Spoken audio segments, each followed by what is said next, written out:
5 things that every beginner backpacker does wrong. Let's go. What's going on, you guys? My name is Copley. Welcome back to the channel. Today in our video we're going to be talking about 5 mistakes that I believe every beginner backpacker has made at some point. The 5th one actually is especially sneaky. So this way, if you're new to backpacking, maybe I can help you avoid making those mistakes in the future.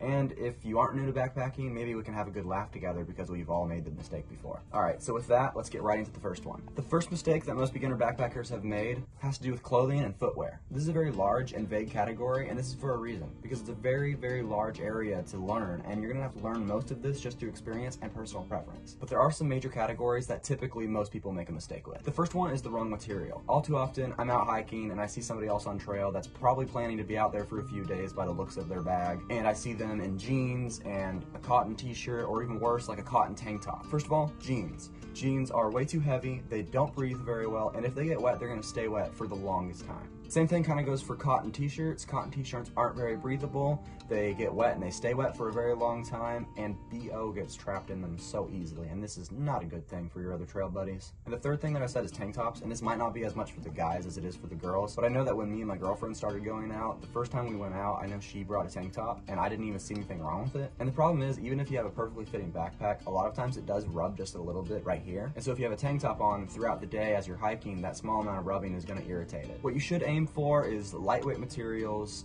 breathable materials, quick wicking materials, that's like they dry really fast.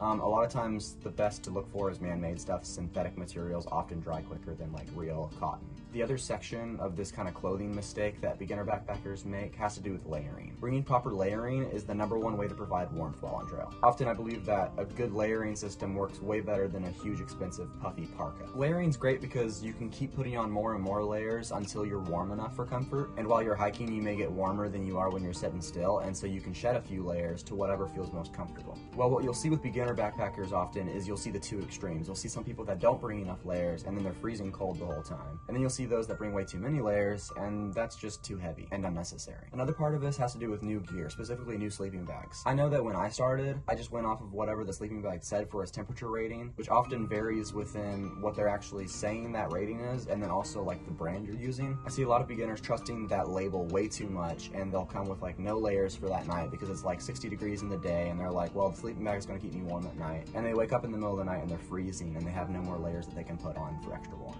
So especially until you've tried out a certain sleeping bag and you actually know how warm it keeps you, you need to bring layers for that nighttime. Because trust me, you do not want to wake up in the middle of the night and be freezing. When it comes to warmth, one of the best materials to be aiming for layers, especially base layers, is merino wool. This material dries really quickly, and for how relatively lightweight it is, it provides a whole lot of warmth. Now before I go into the second mistake that almost all beginner backpackers make, I just ask that if you do like this video, then you go down and actually hit the like button, and maybe consider subscribing to my channel for more awesome backpacking videos in the future. I'm a full-time college student who probably backpacks more than he studies, and your support means the world to me. Alright, so the last mistake that we just talked about actually smoothly transitions into the next mistake. And the next mistake is overpacking. Often new backpackers, and even somebody that's been backpacking for about a year, still overpacks way too much. There are a few key areas that a lot of people tend to overpack in, and the #1 is clothing. Like I briefly mentioned with the last mistake, you want to make sure you're only bringing the amount of clothing that you need. Bring a layering system, but not multiple outfits. Embrace the stink. We're all going to be stinky and sweaty while we're on trail, so don't worry about having an outfit planned for every day that you're going to be out on trail. You do want to bring a few pairs of socks though, because your feet do need to be healthy, and so if they get wet, you want to be able to exchange those for some dry socks.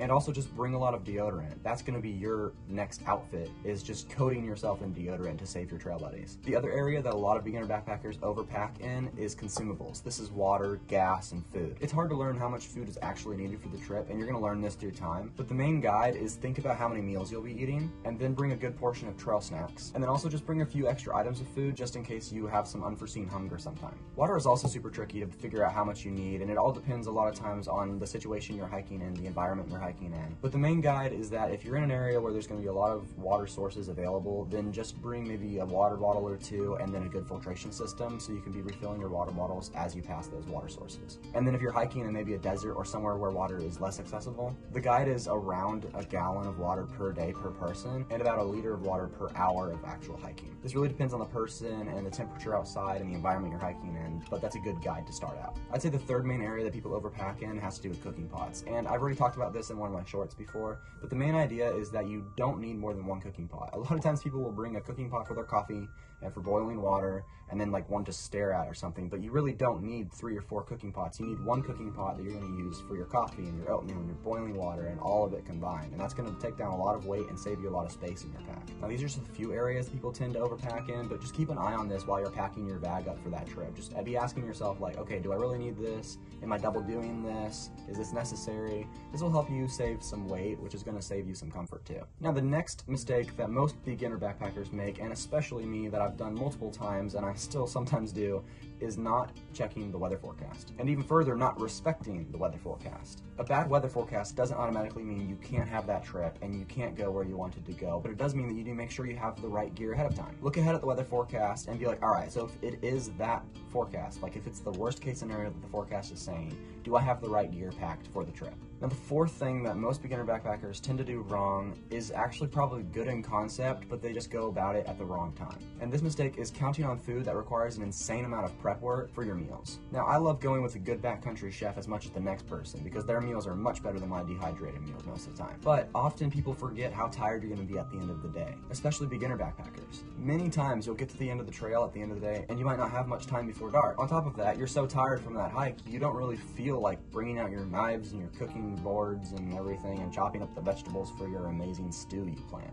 So when you're first starting backpacking, I just recommend that you start small. Bring some dehydrated meals and maybe a few times bring some stuff you have to do a little bit of prep work on and just slowly test the waters. See if that is something that you truly do enjoy. And if it is, that's great because I would love to go hiking with you sometime because I'm sure you make some good food. But in case it's not something that you enjoy, you won't be utterly horrified when you realize that. Now this bringing really complicated food to cook actually kind of segues into a side mistake that a lot of backpackers tend to make. And I want you to hear me on this one. Backpackers, you guys need to eat. You need to be eating some healthy Cliff Bars maybe while you're hiking, and then when you get to your campsite for the night, you need to make sure you're eating a meal before you're going to sleep. I've seen a lot of people that get to the end of the trail and they're just so tired that they can't even think about eating, so they just crawl into their tent and fall asleep for the night. And this is a very bad idea, especially if you plan on being able to hike anywhere the next day. You've burned up so many calories by that hike throughout the day that you've got to replenish those before you go to sleep. Otherwise, you're going to wake up and not be able to move a foot. Alright, and the last fifth mistake that most beginner backpackers make at some point in their lives, I definitely have made this one, and it's very sneaky, and I cannot stress how important this one is, has to do with respecting blisters. Blisters. I'd say you almost need to respect blisters more than the weather.